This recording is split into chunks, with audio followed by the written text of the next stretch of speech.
വാസ്തവത്തിൽ നമ്മുടെ മാതൃരാജ്യത്തിൻ്റെ ഗാത്രത്തിൽ ശരീരത്തിലേറ്റ ഏറ്റവും വലിയ മുറിവ് ഈ അടുത്ത കാലത്ത് എന്ന് പറയാതിരിക്കാൻ വയ്യ.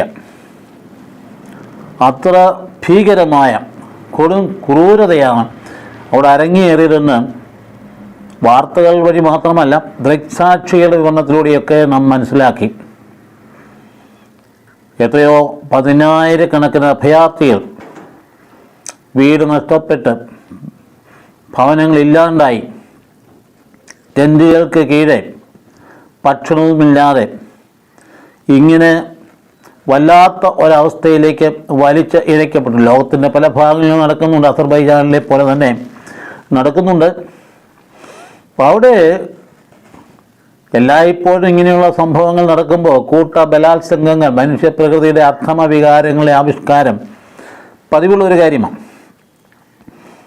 എത്രയോ സ്ത്രീത്വങ്ങളാണ് അവിടെ വലിച്ച് കീറപ്പെട്ടത്. എന്ത് കഠിനമായ പീഡനങ്ങളാണ് അവർ നേരിട്ടത്. എത്രയോ ദേവാലയങ്ങളാണ്, ആരാധനാലയങ്ങളാണ് തകർക്കപ്പെട്ടത്. മനുഷ്യന് ഒരു സമാധാനവും ഒരു ആശ്വാസവും ഇല്ലാത്ത അവസ്ഥയിലേക്ക് അവർ പറയുന്നത് 53% മെയ്റ്റുകൾ, 16% കുക്കികൾ. പക്ഷെ നഷ്ടം എന്തെല്ലാം തരത്തിൽ നമ്മൾ എടുത്തു നോക്കിയാലും നഷ്ടം ക്രൈസ്തവ വിഭാഗത്തിനാണ്.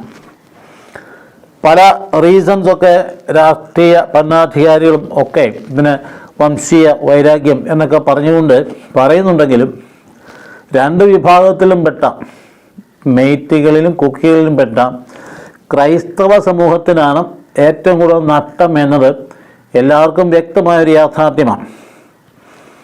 അപ്പോൾ അതൊക്കെ നടന്ന രീതികൾ എന്ത് ലോകചരിത്രത്തിൽ ഒരുപാട് ക്രൂരത നമ്മൾ കേട്ടിട്ടുണ്ടെങ്കിലും ഇത്രമാത്രം ക്രൂരത അഹിംസയുടെ നാട്ടിൽ സംഭവിക്കുമോ? പോലീസിൽ ചെന്ന് അഭയം തേടിയ യുവതികളെയാണ് നഗ്നരാക്കി വഴിയിലൂടെ അപമാനിച്ചത്. ആലോചിച്ച് നോക്കിയേ, ഭരണാധികാരികളുടെ അച്ചടക്കം പാലിപ്പിക്കേണ്ട, കുറ്റകൃത്യങ്ങൾക്ക് നടപടിയെടുക്കേണ്ട ആ പോലീസിൽ ചെന്ന് അഭയം പ്രാപിച്ച, വേറെ എങ്ങോട്ടാണ് പോകേണ്ടി, അഭയം പ്രാപിച്ച യുവതികളെയാണ് നഗ്നരാക്കി തെരുവീഥിയിലൂടെ നടത്തി മാനഭംഗപ്പെടുത്തിയത്. പുറത്ത് പറയാൻ പറ്റുമോ ഇതൊക്കെ അഹിംസയുടെ നാട്ടിൽ?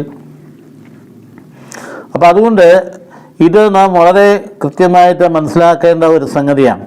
ഇതിപ്പോൾ എങ്ങനെയാണ് സംഭവിക്കുന്നത്? ഭരണകൂടത്തിൻ്റെ പരാജയമാണോ, അതോ അങ്ങനെ അഭയം തേടിയവരെ പോലും ഇതുപോലെ അക്രമത്തിന് മുമ്പിൽ ഇരയാക്കപ്പെടാൻ വലിച്ച് എറിയുന്നതിൻ്റെ പിൻപിലെ അക്രമികളോടുള്ള ഒരടുപ്പമാണോ എന്ന കാര്യം ഇപ്പോഴും പരിശോധിച്ച് വരികയാണല്ലോ.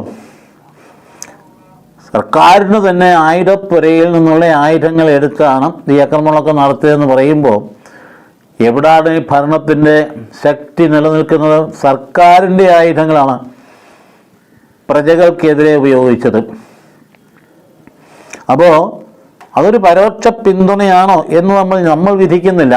പഠിക്കേണ്ട ഒരു കാര്യം തന്നെയാണ്. പക്ഷപാതപരമായൊരു സമീപനമാണോ, അത് ഈ തുല്യനീതി നടപ്പാക്കേണ്ട നമ്മുടെ ഭരണഘടന അത് വലിച്ചെറിയപ്പെടുകയല്ലേ ചെയ്തത്? നമ്മുടെ ഭരണഘടന അനുസരിച്ച് എല്ലാവർക്കും തുല്യനീതി അനുവദിച്ചു കൊടുക്കുന്ന സുന്ദരമായ ഭരണഘടനയാണ്.